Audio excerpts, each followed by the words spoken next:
nagulat. Ito ang masaya, ha? Mm. Iniimbestigahan niya si General Sergeant at Arms Mao.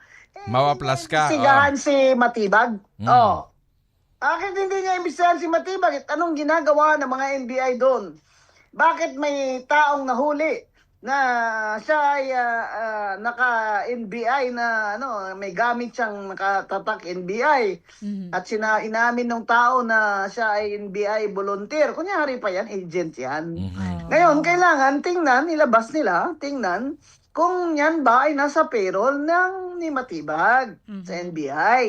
Kasi ibig sabihin, we are spending taxpayers' money to perform illegal acts. Yun. Nako, hindi pwede yan. Sa Amerika, very strict sila dyan. Yung mga illegal acts, nag-hire ka ng mga tao, you're using government funds. Hindi pwede yun. Dapat imbestigahan din yun ni Boying Rimulya. Oo.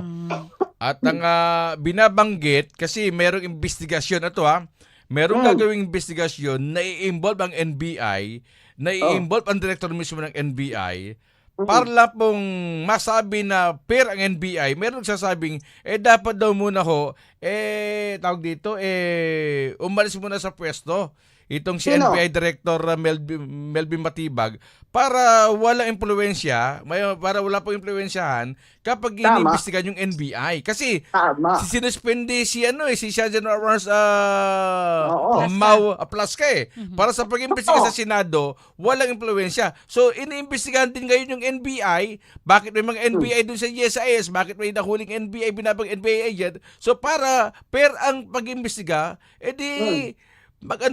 kumbaga mag-leave of absence muna itong si NBI Director Melvin Matibag. Yun po yung request po ng iba. Secretary of Justice naman ang supervision sa kanya. Kaya nanawagan tayo sa Secretary of Justice. Kung kayo po ay talagang may justice, ipa-leave of absence yun na yan siya. Habang iniimbestigahan niya, sigurado iimbestigahan siya ng Senado. Tama. Ano palagay niya sa sarili niya?